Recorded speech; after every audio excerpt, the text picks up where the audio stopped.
bendiga. Buenos días, bienvenidos. Vamos a estar iniciando, ya no podemos esperar más. Reduciendo también el protocolo porque nos consume mucho tiempo, ¿verdad? Vamos directo a la clase. El tema de hoy es la Reforma Protestante. Este es el tema número 3 de la serie Historia de la Iglesia. Este curso vamos a volverlo a repetir más adelante, quizás para otro grupo de hermanos que se vayan sumando a la iglesia. Si usted está interesado también en participar, puede hacerlo. Lo vamos a hacer más extenso, más detallado. Para esta serie solamente lo hemos hecho en cuatro temas, y la verdad es que se nos queda muy corto el tiempo para poder tratar muchas cosas importantes. Así que para desarrollarlo mejor, lo más probable es que la próxima vez que vayamos a dictar este curso, esta serie Historia de la Iglesia, lo hagamos en unos 8 temas, en 8 clases. Pero bien, resumiendo lo que hemos tratado en los primeros 2 temas. El primer tema, recuerdan, estuvimos hablando sobre la iglesia primitiva. Ahí tratábamos lo que ocurrió durante la era apostólica, que era mientras los apóstoles estuvieron con vida, y posteriormente, o la era posapostólica, que fue el periodo durante el cual los padres de la iglesia asumieron pues el liderazgo y defendieron la doctrina, defendieron el evangelio ante varias corrientes heréticas que se habían levantado. Estuvimos viendo casi hasta el año 390 después de Cristo. Ahí tuvimos la oportunidad de ver cuando el cristianismo fue declarado religión oficial del Imperio Romano en los tiempos de Constantino el Grande, el emperador Constantino, y cómo ese evento cambió por completo la historia de la iglesia. Cómo ese matrimonio entre la iglesia y el Estado, entre la iglesia y el imperio, fue provocando paulatinamente la decadencia de la iglesia cristiana. Siempre durante el paso de los siglos hubo un remanente, aunque fuera pequeño, del pueblo de Dios que se mantuvo fiel a la verdad. Sin embargo, producto de esta alianza entre el liderazgo de la iglesia con el Imperio Romano, el cristianismo fue secuestrado por muchos siglos por una cúpula religiosa, por un liderazgo religioso ambicioso del poder y del dinero, caracterizado por la avaricia, por la corrupción, por la inmoralidad y por muchas otras cosas pues innombrables. Allí fue donde se estableció el papado, allí fue donde se estableció la institución religiosa a la cual se le estableció Roma como su santa sede, y toda una estructura religiosa que permanece hasta el día de hoy, que durante la Edad Media vivió lo que se conoció como el oscurantismo, donde la iglesia prácticamente tenía control absoluto de todas las áreas de vida del creyente, incluso el Papa de Roma, o el Sumo Pontífice, como se le llama, era el que daba el visto bueno para que un emperador asumiera al trono. Tuvo mucho poder la iglesia romana. Como les dije, pues fue un liderazgo religioso malvado, quien secuestró al cristianismo, quien se aprovechó del cristianismo durante todos esos siglos para enquistarse en el poder movido por la ambición. Hasta que se produce o se provoca la Reforma Protestante, que inició en el año 1517. Y es sobre eso lo que vamos a estar hablando en el día de hoy. Es muy importante conocer que durante el periodo de la iglesia primitiva, la era apostólica, la era posapostólica, el tiempo de los padres de la iglesia, Cristo siempre fue reconocido como la cabeza de la iglesia, como la máxima autoridad de la iglesia. Yo les decía que en aquel tiempo la iglesia solamente tenía obispos, obispos eran pastores o supervisores en distintas regiones. Ninguno de ellos se imponía sobre los demás, ninguno. Todos tenían el mismo rango de autoridad, porque ese era el gobierno de la iglesia. Cristo la cabeza y los demás su miembro, su cuerpo. Hasta que posteriormente, con la decadencia ya del cristianismo y la instauración de este sistema religioso, se establece entonces el papado y la primacía del obispo de Roma sobre el resto de los demás obispos existentes en aquel tiempo. Y poco a poco lo que hace la iglesia romana es quitar a Cristo del lugar que le corresponde para ponerse en su lugar al Papa de Roma, quien se declaró vicario de Cristo, cabeza de la iglesia, y tantos nombres y títulos que se le adjudicaron a este personaje. Posteriormente se fueron añadiendo otras doctrinas, adoración a imágenes, adoración a las reliquias, se exalta la figura de María prácticamente a divinidad. Lo que hizo la iglesia de Roma fue que quitó a Cristo de su lugar para poner al hombre, para poner sus dogmas, ¿verdad? Para poner sus propios ídolos. Por supuesto que esto fue obra de Satanás. Y por mucho tiempo la iglesia se mantuvo así, donde Cristo prácticamente fue echado a un lado de esa estructura religiosa, de esa institución religiosa. Recuerden que Cristo no fundó ninguna institución. Él fundó y estableció su iglesia. Donde estén 2 o 3 reunidos en mi nombre, allí estaré yo en medio de ellos. Los que oyen y guardan su palabra, esa es su iglesia, ese es su pueblo. No una denominación con nombre específico, no una institución religiosa con nombre específico. Como los católicos quieren hoy en día decir que ellos son la iglesia original, la que Cristo fundó. Cuando estudiando historia de la iglesia, nos damos cuenta que en el año 400 y tanto después de Cristo, todavía no existía la figura del Papa, todavía no existía el Vaticano, todavía no existían los cardenales, no existía nada de esto que forma parte de la estructura religiosa católico-romana. Así que no podemos decir que Cristo fundó esa iglesia. ¿Ven? Bien, la reforma protestante, vamos avanzando, que es el tema que vamos a tratar hoy. ¿Qué fue la reforma protestante? La reforma protestante fue un movimiento religioso que tuvo sus inicios en Alemania en 1517. A través de ella se buscaba protestar en contra de las malas prácticas y los abusos que se venían presentando al interior de la Iglesia Católica Romana. Los principales reformadores fueron Martín Lutero y Juan Calvino. La reforma protestante oficialmente inició el 31 de octubre de 1517, cuando Martín Lutero clavó en la puerta de la iglesia de Wittenberg, en Alemania, donde él ministraba, las 95 tesis en contra de la venta de indulgencias. Estuvimos hablando de las indulgencias en la clase pasada. Entonces Martín Lutero clava en la catedral de Wittenberg 95 tesis en contra, con argumentos en contra de la venta de indulgencias, mecanismo y estrategia implementada por la Iglesia Católica Romana para exprimir al pueblo, para explotar al pueblo, aprovechándose de su ignorancia y del poder que ellos ejercían sobre ellos, para quitarle dinero, para financiar las cruzadas. Las cruzadas eran guerras de cristianos contra musulmanes, eran guerras, eran ejército contra ejército, espada contra espada.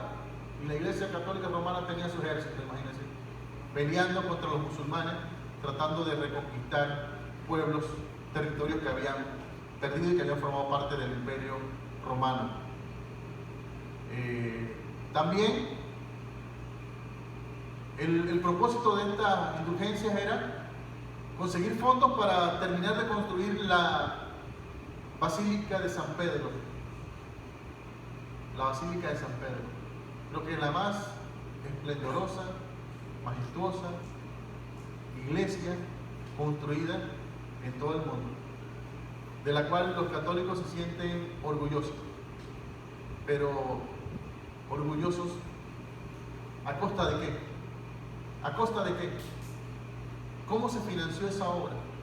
A base del engaño, de la manipulación, de la corrupción, de la avaricia, de la explotación y de tantas cosas innombrables. Entonces Martín Lutero clava estas 95 tesis y de ahí se forma el revuelo. La gente leía las 95 tesis, aplaudía que Martín Lutero hubiera hecho eso, que se hubiera atrevido a hacer eso, porque mucha gente estaba inconforme con todas estas cosas. Entonces las 95 tesis de Martín Lutero se fueron reproduciendo y reproduciendo y reproduciendo, que con el paso del tiempo, de las semanas, de los meses, prácticamente en toda Alemania ya tenían copias de las 95 tesis de Martín Lutero. Bien, esto, como le dije, fue a partir de 1517. Sin embargo, 300 años antes, se habían empezado a levantar hombres que alzaron su voz en contra de la tiranía del clero de la iglesia. A este periodo de 300 años antes de la reforma se le llama el periodo de la pre-reforma, y tiene 4 líderes o 4 personajes que fueron muy influyentes, que dejaron un legado importante durante este tiempo. Vamos a hablar sobre la vida de algunos de ellos, pero no sin antes mencionar cuál era la situación que se estaba viviendo y que motivó a estos pre-reformadores y posteriormente a los reformadores a levantar su voz. Número 1, el rechazo a la autoridad suprema del Papa. No creían en la primacía del obispo de Roma porque no tenía fundamento bíblico. Eso lo conversamos en la clase pasada. No había fundamento ni sustento bíblico para tal cosa, para la supremacía del obispo de Roma. Rechazo a la doctrina impuesta por el Papa de Roma, por el magisterio de la iglesia y por la tradición que se iba heredando con el paso de los años. También se cuestionó la inmoralidad de la jerarquía de la iglesia. Papas promiscuos, papas asesinos, papas homosexuales. Y no vamos a entrar en detalle porque ya de eso conversamos. La venta de indulgencias, que era como certificados de perdón, donde la iglesia emitía un documento por el cual tú tenías que pagar, pero ese documento certificaba el perdón de los pecados de algún familiar tuyo que había muerto y que según la doctrina del purgatorio, ese familiar tuyo estaba cumpliendo con algunas penas, sufriendo por sus pecados cometidos mientras estuvo vivo, para entonces poder entrar al cielo. Y con esta doctrina se manipulaba a la gente y se le decía: tu papá, tu mamá, tus hermanos, tus hijos deben estar sufriendo en el purgatorio. Pobre, tiene que estar clamando que por favor tú pagues una indulgencia para que él sea librado de ese castigo que está sufriendo. Y la gente corría, se endeudaba, vendía y hacía lo imposible por pagar esa indulgencia y que su familiar recibiera el perdón. Pero después también comenzaron a comprar indulgencias para el perdón de sus propios pecados y ellos asegurarse ir al cielo. Incluso pagaban indulgencias ya por adelantado. Incluso había gente que tenían pensado atentar contra un enemigo, pero iban, pagaban la indulgencia por el pecado que estaban por cometer, la iglesia les entregaba la indulgencia y ellos con toda confianza iban y atentaban en contra de la vida de un enemigo. Y si los detenían y los llevaban presos, sacaban el certificado: aquí está mi indulgencia. Este pecado, este delito ya fue pagado, ya fue perdonado por la iglesia. Y tenía tanto peso de poder que la gente eran liberadas a causa de él. Imagínense. Imagínense. Pero la indulgencia, que no consistía en otra cosa que pagar con dinero por la salvación del alma, no es muy extraño o no es muy diferente algunas prácticas que actualmente se ven en muchas iglesias, sobre todo las iglesias que han sido influidas por el Evangelio de la Prosperidad, donde te ponen condiciones para la salvación, la obediencia, el aportar a iglesias que, por ejemplo, te dicen: si tú no diezmas, tú estás bajo maldición y le estás robando a Dios, y como le estás robando a Dios, ¿cómo pretendes ir al cielo? ¿Me comprende? Si a usted una iglesia evangélica de hoy en día le pone como condición para salvación, ¿verdad?, su fidelidad a Dios a través del pago de diezmos, porque si usted no paga diezmo y te saca Malaquías 3:10, de que tú le estás robando a Dios y que los ladrones no heredarán el reino de los cielos, porque así se van agarrando versículos tras versículos sacados de contexto. ¿En qué me habéis fallado? En vuestro diezmo y en vuestra ofrenda. ¿En qué me habéis robado? En vuestro diezmo y vuestra ofrenda. Le has robado a Dios. No estás diezmando. Y la Biblia dice que los ladrones no heredarán el reino de los cielos, así que tienes que pagar tu diezmo. Entonces eso es una venta de indulgencia prácticamente. Cuando se venden las sanidades y los milagros y te dicen: pacta para que recibas un milagro, pacta para que recibas una sanidad. Cuando inicio de año te dicen: entrega tu primicia para que este año te vaya bien. Son indulgencias, hermano. Y la iglesia protestante, muchas iglesias evangélicas, están cayendo en esta práctica que fueron lo que movió la reforma religiosa o la reforma protestante. Y tristemente, las iglesias cristianas hoy en día, por falta de conocimiento, están incurriendo en este tipo de prácticas. Porque de la misma manera, hombres amadores del poder y del dinero, aprovechándose de su posición de autoridad, están manipulando a las masas de esta manera. Y último punto, la opulencia y los lujos del clero. Ellos querían vivir bien. Durante ese tiempo, año 1200, 1300 después de Cristo, la iglesia era la institución más poderosa y más rica y adinerada de todo el mundo. Vamos entonces al periodo de la pre-reforma. ¿Quiénes fueron los pioneros de la reforma? O lo que conocemos como los pre-reformadores. El primero del que vamos a hablar es un hombre llamado Pedro Baldo. Pedro Baldo. Se desconoce la fecha de nacimiento de Pedro Baldo, pero murió en el año 1205. ¿Quién fue Pedro Baldo? Pedro Baldo fue un mercader, un hombre muy rico, muy conocido, originario de Lyon, de Francia. Pedro Baldo se convirtió a Cristo y comenzó a leer la Biblia. Algunos dicen que él tuvo una experiencia espiritual, se presume que por haber presenciado la muerte de un amigo, o porque escuchó en una ocasión a una persona, a un monje, cantando una canción o un himno espiritual, que fue como que lo tocó, le provocó esa experiencia espiritual, y lo que él sintió en ese momento fue su necesidad de conocer más de Dios. Y se fue a la Biblia. ¿Por qué Pedro Baldo pudo hacer esto? Pedro Baldo era un hombre preparado. No era un hombre del vulgo, era un hombre preparado. Era un mercader rico. Y conocía, aparte de su idioma materno, conocía el idioma latín. Y por eso tuvo la oportunidad de poder estudiar las escrituras que hasta ese momento solamente existían en el idioma latín, que era la versión Vulgata.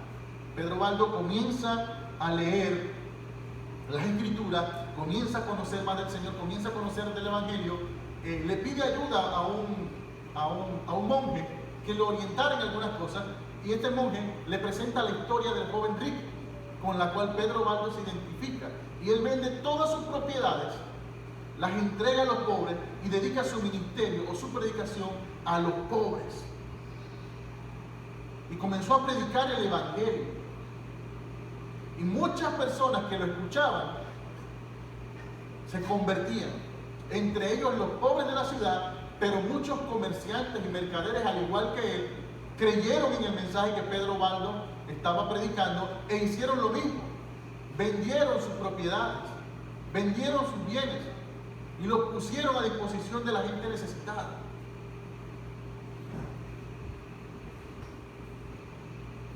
Y este hombre, mientras más estudiaba las Escrituras, más se preocupaba sobre ciertas doctrinas, prácticas y estructuras del gobierno de la iglesia.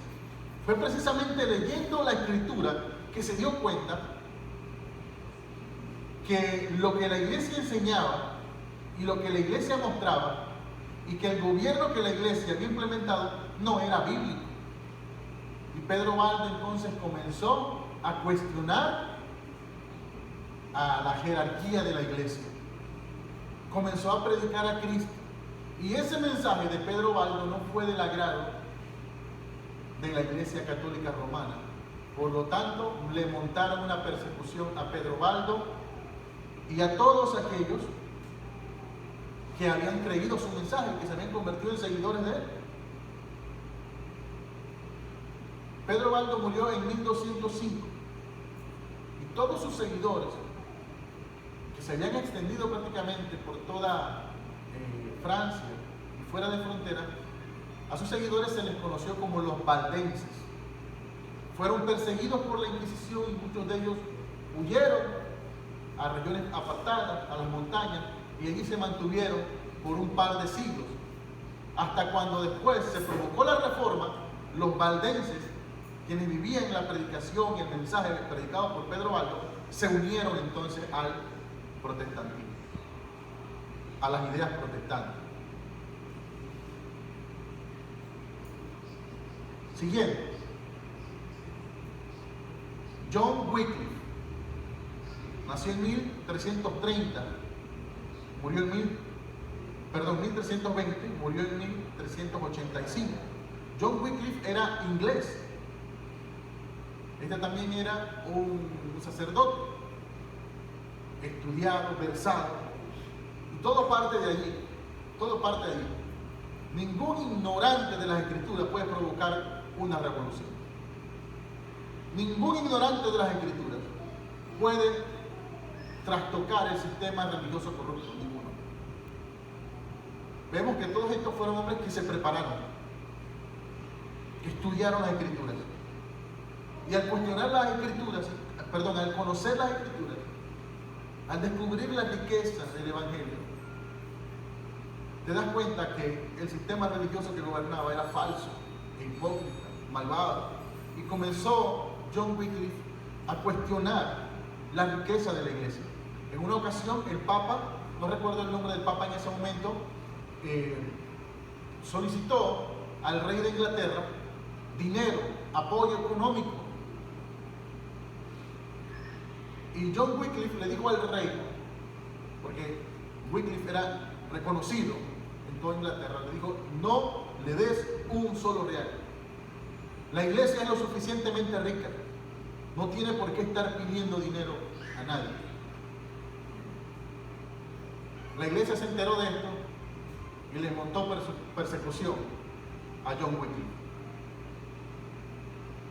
El Papa de aquel entonces emitió una bula donde condenó a John Wycliffe de hereje, porque las enseñanzas de este hombre trastocaban los intereses de la Iglesia Católica Romana, y declaró a John Wycliffe maestro de los errores. Imagínense, cuando la enseñanza y la predicación de John Wycliffe era completamente bíblica y sana.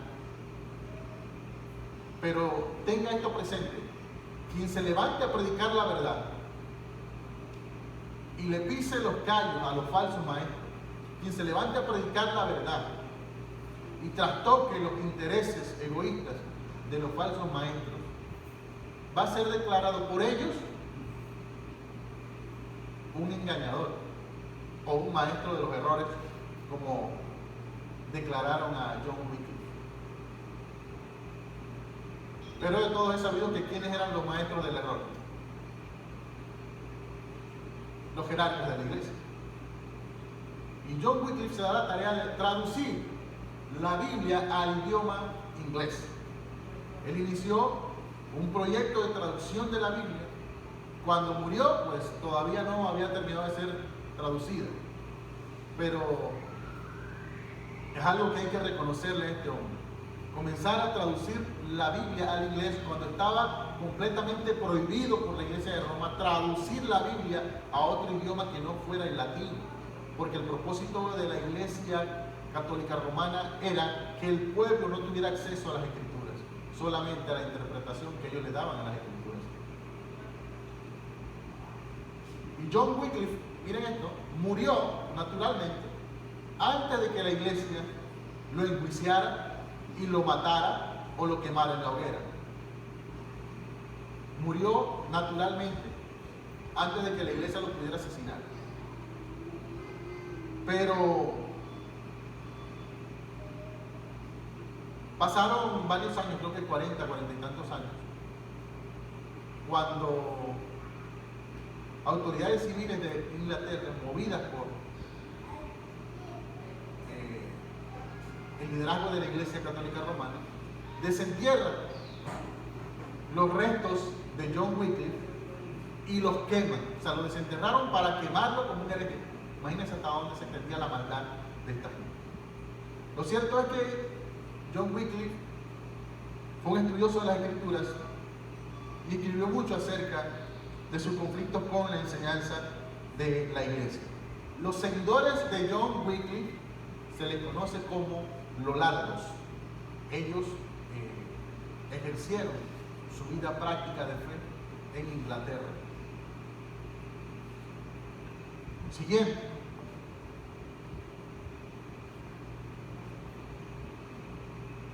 Este que vamos a estar mencionando aquí, Juan Hus o Jan Hus, se le considera como el padre de la reforma.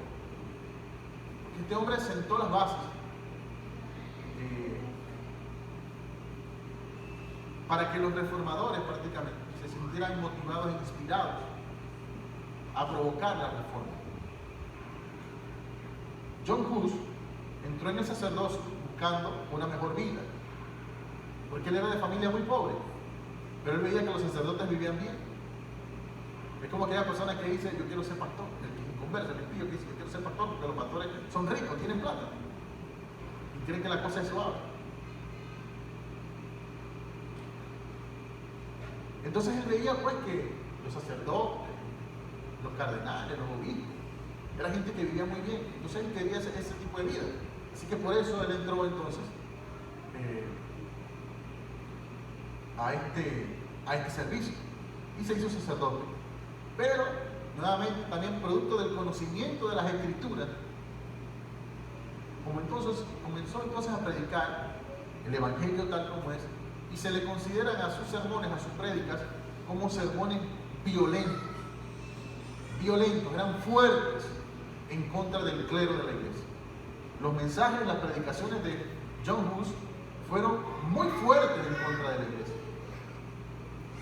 Por cuestiones de tiempo no les voy a mencionar algunas frases de John Hus en contra de la Iglesia y en contra del Papa, pero muchas de ellas suenan hasta ofensivas, que quizás muchos de nosotros no nos atreveríamos a decirlas en contra de un falso maestro, porque uno dice una que otra cosita por ahí y ya la gente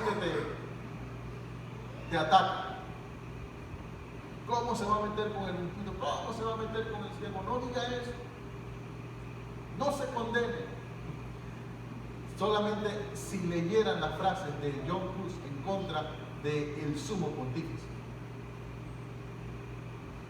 usted quedaría asombrado. John Hus negó la autoridad del Papa como si fuera final, o sea, que el Papa tiene la última palabra. Él no creía en eso. En cambio, John Hus creía que la Escritura tenía la autoridad final, sobre todo, la Escritura, no la voz del Papa. John Hus también argumentó fuertemente en contra de la venta de indulgencias.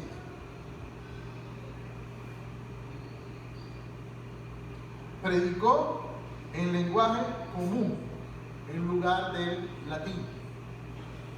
John Hus era de la región de Bohemia, lo que posteriormente se llamó Checoslovaquia y hoy en día es República Checa. O sea, John Hus era checo. Pero él había aprendido latín porque era sacerdote, era monje. Y como el pueblo al cual él le quería predicar, la gente a la cual él le quería llevar el evangelio, no hablaban latín, comenzó a predicarle a la gente en el idioma de la gente. Esto no le gustó tampoco a la Iglesia Católica Romana.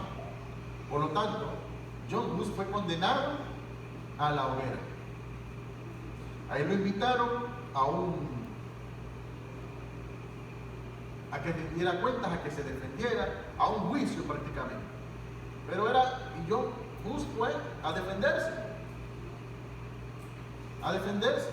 y a demostrar con la Escritura de que él no había caído en herejía. Y además de defenderse, fue a cantarle sus verdades a los que estaban allí presentes. Sin embargo, era una emboscada, era un plan simplemente para apresarlo, para torturarlo y para acabar con su vida. John Hus fue quemado y mientras su cuerpo ardía, la gente se burlaba, la gente se reía de él, la gente lo ofendía. Y él respondía con frases cargadas de verdad bíblica. Seguía anunciando el evangelio aún mientras su cuerpo ardía. Seguía glorificando a Cristo aún cuando su cuerpo estaba ardiendo. Y murió adorando a Dios. Cuando estaba por ser sacrificado, hizo esta declaración: tomo a Dios por testigo de que nunca he enseñado herejía. Mis discursos y mis escritos han sido hechos con el único fin de arrancar las almas de la tiranía del pecado. Por esto sellaré alegremente hoy con mi sangre la verdad que he enseñado, escrito y publicado, y que está confirmada en la ley divina y por los santos padres. Uno de sus verdugos, cuando estaba siendo ejecutado, le dijo que se retractara de todo lo que había enseñado para que le perdonaran la vida. Pero John Hus le dijo a su verdugo: hoy vas a asar a un ganso.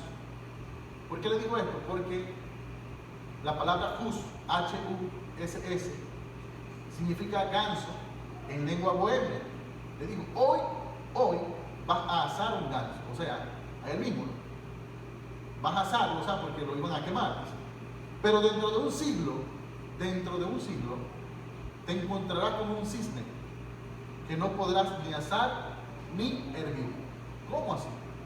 En ese momento como que soltó una palabra profética. Anunció un misterio. Lo que a la postre vino siendo una profecía. Y estas palabras fueron tomadas como profecía mucho tiempo después y se cumplió 100 años después, cuando apareció Martín Lutero, a quien la iglesia persiguió hasta allá nomás, pero no pudieron matar.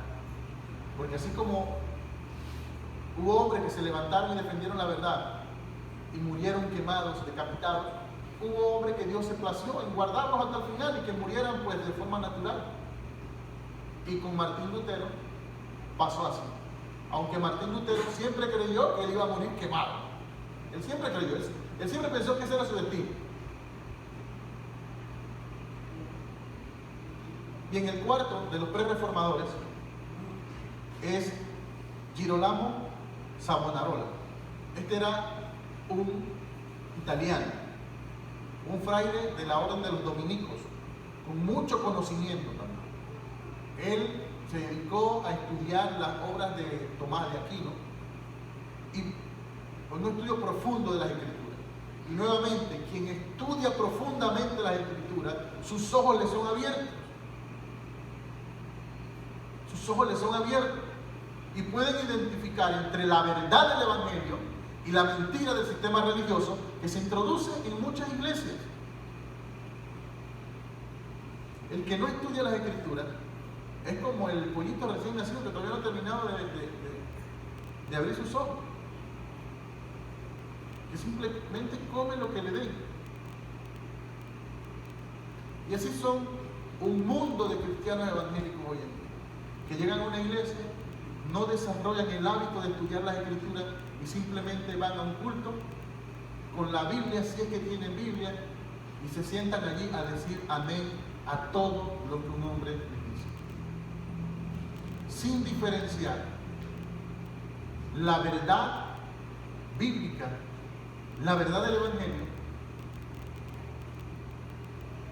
de las filosofías, de los dogmas de hombres, de las palabrerías que muchos falsos maestros dicen desde un púlpito. Y así viven por años, creyendo que están en la verdad. Girolamo Savonarola también predicaba a miles de personas en Florencia, Italia. Él provocó una revolución en Florencia, Italia, predicando en el idioma de la gente, en el idioma popular. Algo que estaba prohibido, como les dije, prohibido. Girolamo predicó acerca de la gracia salvadora de Cristo. Hizo, junto con muchos jóvenes que se convertían producto de su predicación, algo que se llamaba las hogueras de vanidades. Era una forma de protestar en contra de la iglesia, porque la hoguera era donde se quemaba a los cristianos que la Iglesia Católica Romana consideraba herejes. Los prendían, los incendiaban públicamente, los quemaban. Entonces Girolamo comenzó a hacer las hogueras de vanidad. O sea, armaban también una hoguera, pero ahí quemaban objetos que tenían una connotación pecaminosa, que eran considerados objetos profanos. Muchos de ellos eran reliquias, objetos de adoración, ¿verdad?, de idolatría, y muchas obras de arte del Renacimiento, o sea, a artistas, pintores, que hacían obras donde prácticamente a través de esas obras se promovía el erotismo, la lujuria, ¿verdad? Entonces, ese tipo de obras eran quemadas en la hoguera, como queriendo decir, mira, lo que hay que quemar realmente son ese tipo de cosas, y no a un cristiano, un hombre de Dios que esté predicando la verdad del Evangelio. Girolamo fue excomulgado, juzgado y quemado en la hoguera en 1498. De los 4 pre-reformadores, 2 murieron quemados en la hoguera. 2 murieron quemados. ¿Quién los asesinó? La Iglesia Católica Romana, por órdenes, por instrucciones del Papa, de los jerarcas de la Iglesia. John Wycliffe murió de manera natural, pero 43 años después exhumaron su cadáver y lo quemaron como un hereje. Imagínense. Entonces, estos pre-reformadores tenían muchas cosas en común y tenían un mismo espíritu. Todos condenaron la inmoralidad de la iglesia. Baldon, Wycliffe, John Hus condenaron la doctrina de las indulgencias. Todos condenaron los abusos del Papa de Roma y del clero en general. Todos fueron excomulgados por la Iglesia de Roma debido a sus posturas. Y 2 de ellos, como les mencioné, Hus y Savonarola, ardieron en la hoguera. Ninguno de los 4 pre-reformadores se retractó de sus posiciones. Tanto valdenses, seguidores de las enseñanzas de Pedro Baldo, los lolardos, seguidores de las enseñanzas de John Wycliffe, y los husitas, seguidores de las enseñanzas de John Hus, posteriormente se unieron al protestantismo. Pero el hecho más relevante es que todos rescataron la autoridad de las Escrituras y la predicación en la lengua del pueblo, en un tiempo en que hacerlo era muy peligroso. ¿Por qué es importante que todos rescataron la autoridad de las Escrituras? Porque ya para ese tiempo la Iglesia Católica Romana enseñaba, como lo enseña hasta el día de hoy, que la Biblia o que las Sagradas Escrituras contienen parte de la verdad de Dios para el hombre.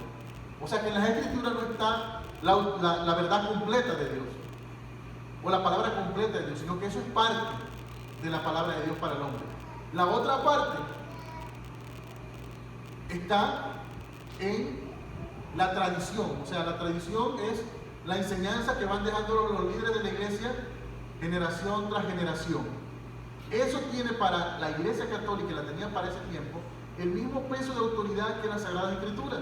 Y aparte, también el magisterio. O sea, el magisterio es el Papa con sus cardenales y obispos. Lo que ellos decidan en un concilio o lo que el Papa establezca a través de una bula papal tiene el mismo peso de autoridad que la Sagrada Escritura.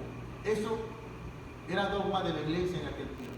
Pero los pre-reformadores rechazaron esto. Y decían, no, solamente la Escritura. Solamente la Escritura tiene autoridad en materia de fe y práctica para el cristiano. ¿Qué les parece? ¿No merece un aplauso a eso? Maravilloso.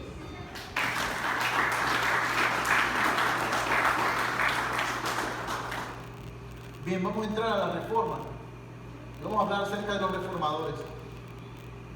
Pero principalmente vamos a hablar del principal de los reformadores, que fue Martín Lutero. Martín Lutero fue un monje alemán, sencillo, humilde. Martín Lutero, en la vida de Martín Lutero, hubo 4 eventos prácticamente que lo marcaron y que lo hicieron separarse de la Iglesia Católica Romana. Y más que separarse, pues que fuera expulsado de la iglesia.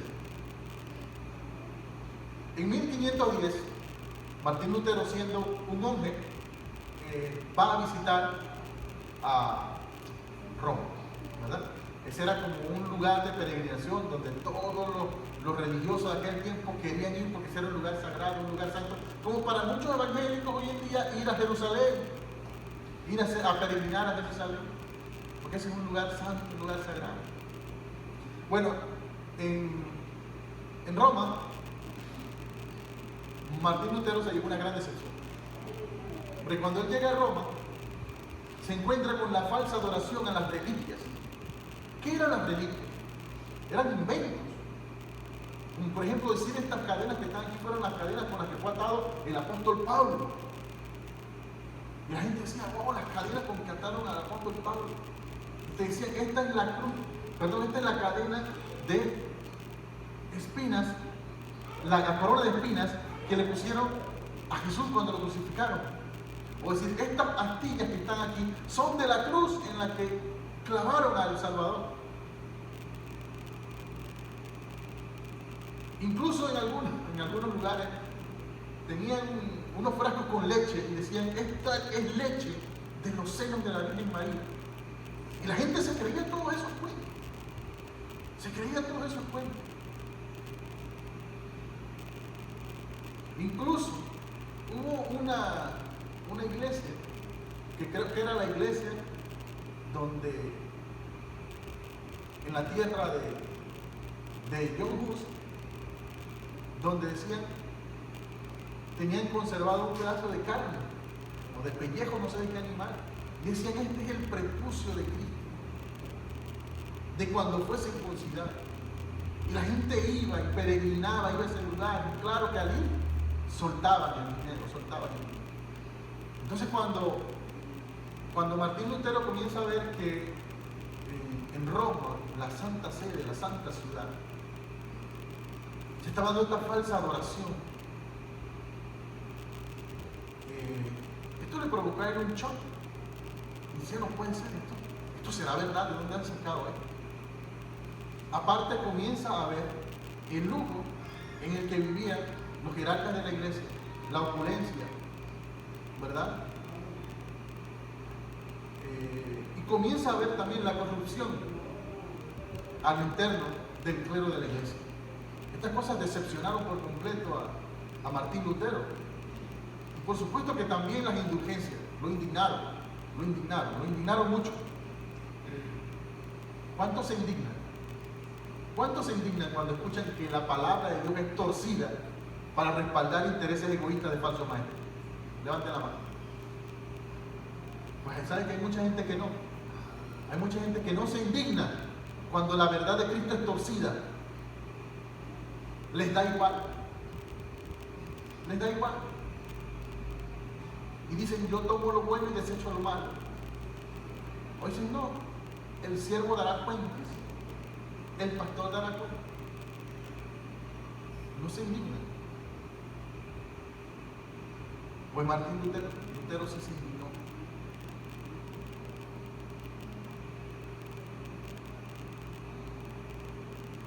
El segundo evento, prácticamente después de 1512 y 1516, Martín Lutero comienza a dar clases como profesor. Y esto representó también que él estudiara con mucha más profundidad las Escrituras. Esto lo llevó y lo motivó entonces a publicar las 95 tesis en la puerta de la Catedral de Wittenberg, donde cuestionaba la venta de las indulgencias.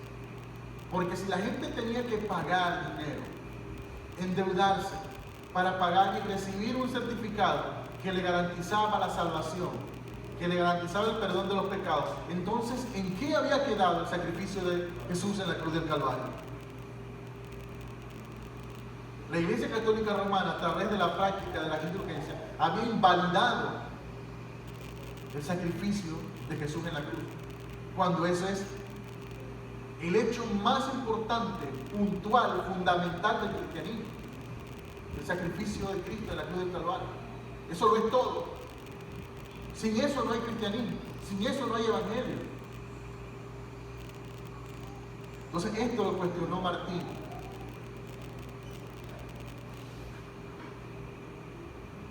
El tercer evento ocurre como consecuencia de la publicación de las 95 tesis, porque un antiguo amigo de Martín Lutero, que todavía seguía siendo monje católico partidario de Roma, publicó argumentos en contra de las 95 tesis de Martín Lutero.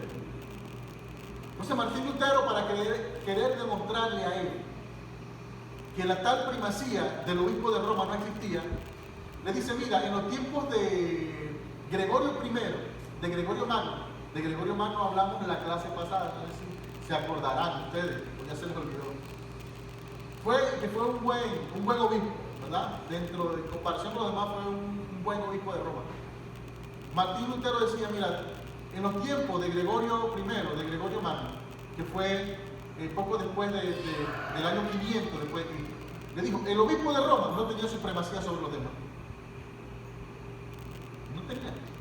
500 años después de Cristo, todavía la iglesia de Roma no tenía supremacía sobre los demás. El obispo de Roma no era jerarca general de la iglesia.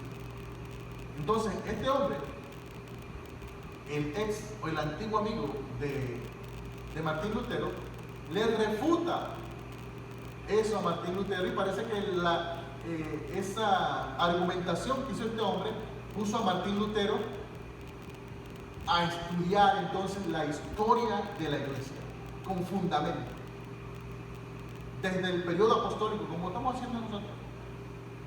Y allí Martín Lutero encontró joyas. Ahí Martín Lutero prácticamente reafirmó sus pensamientos y sus convicciones antipapas. Al estudiar la historia de la iglesia, Martín Lutero llegó a comprender cómo el cristianismo había sido secuestrado por este liderazgo religioso malvado. Y llegó a considerar a la Iglesia Católica Romana como una institución malvada.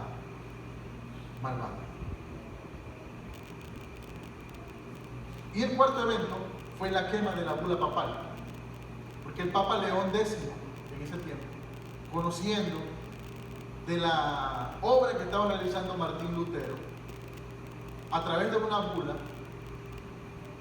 le pide a Martín, le establece un término de que se retracte. Le establece una fecha límite: si no lo haces, vas a ser condenado. Y cuando llegó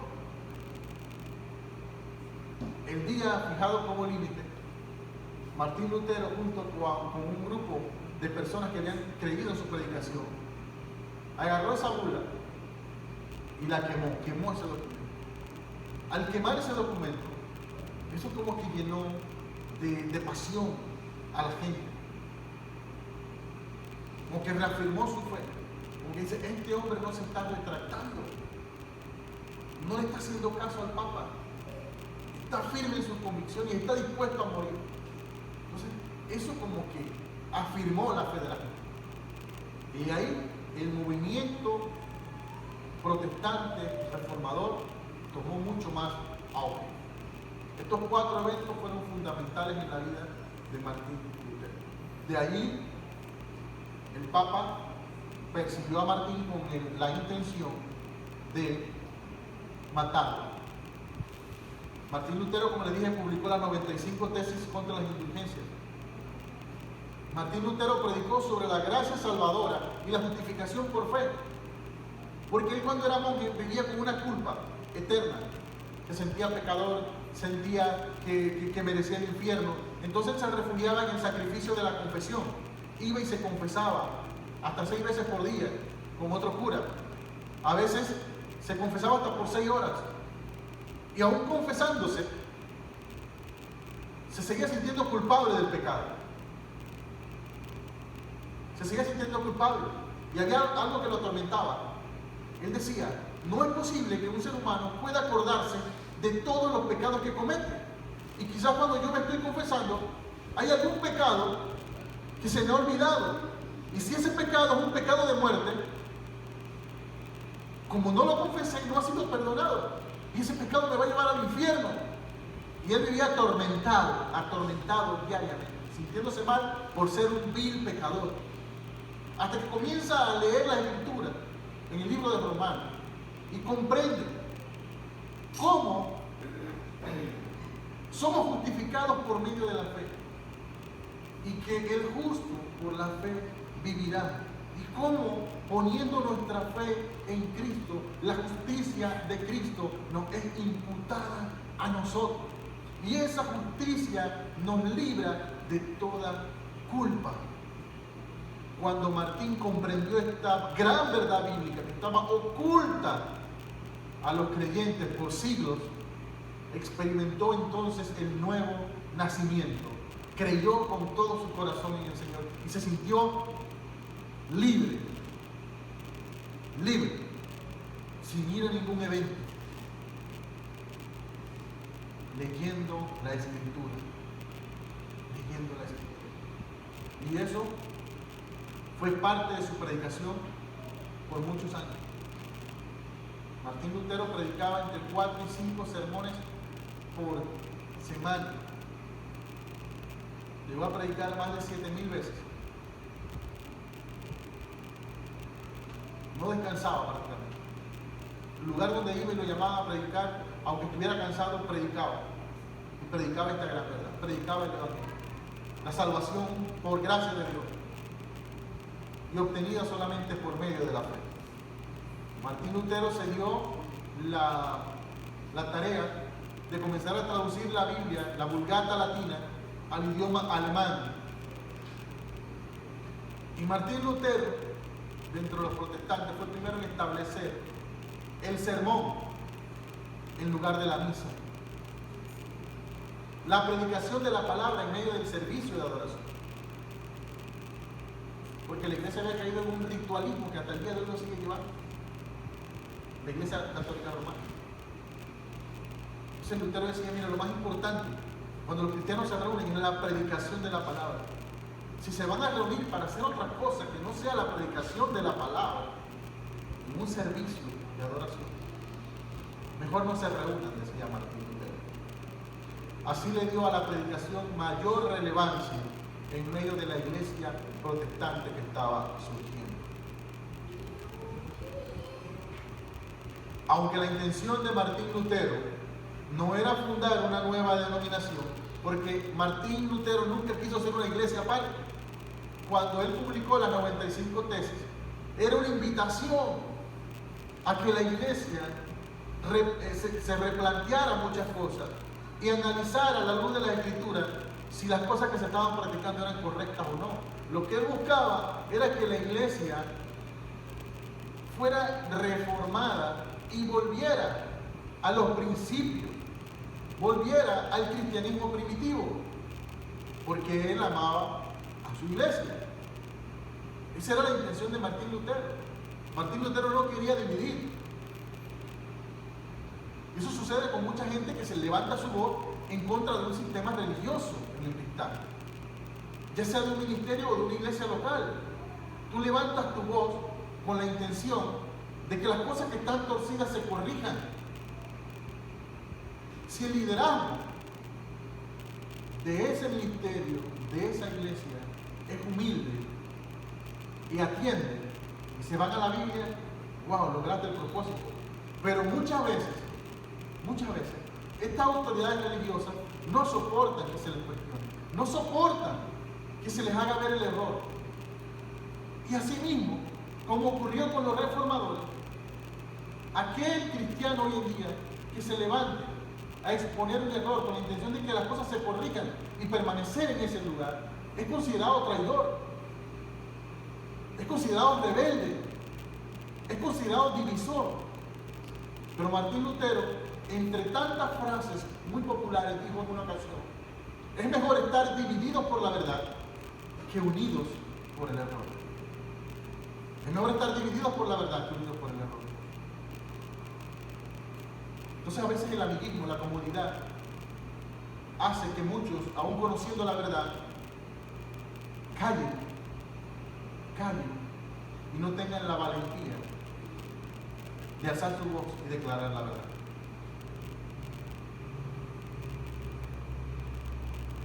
La intención de Martín no era fundar una nueva denominación. Por las circunstancias, la dureza de Roma y el propósito del Señor lo llevaron a liderar un movimiento que se extendió por toda Europa rápidamente. Su ruptura con Roma encendería más reformas en varios lugares del continente. Ese sistema religioso había secuestrado el cristianismo. Cuando se levantaron los reformadores, ellos no quisieron ceder. Dios lo que hizo fue sacar a su pueblo de ese sistema religioso que perdura hasta el día de hoy, autoproclamándose la iglesia fundada por Cristo. Son un sistema religioso fundado por hombres, con dogmas de hombres, con tradiciones de hombres. Pero Dios, a través de la reforma, sacó a su pueblo de allí para que le rindiera adoración en espíritu y en verdad, como correspondía realmente. Otros reformadores, pero de los que no vamos a hablar mucho, fueron Juan Calvino, por ejemplo.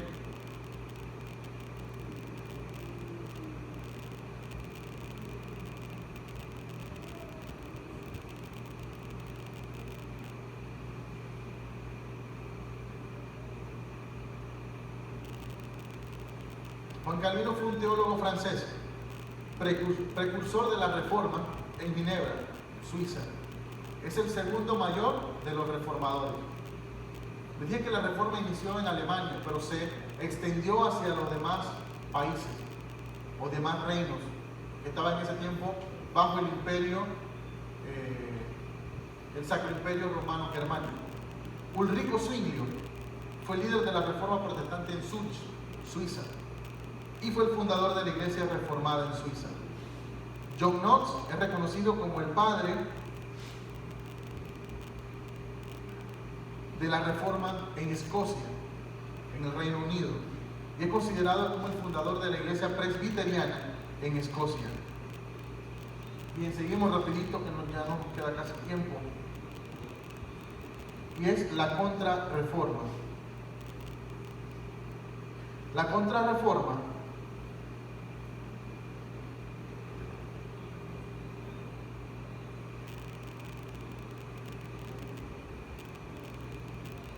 ¿qué fue la Contrarreforma? Muchos católicos, producto del movimiento protestante que se dio en aquel tiempo, porque producto de la predicación de Martín, la gente comenzó a creer en el Evangelio realmente, en el Evangelio que predicaron los apóstoles, el Evangelio que enseñó la iglesia primitiva.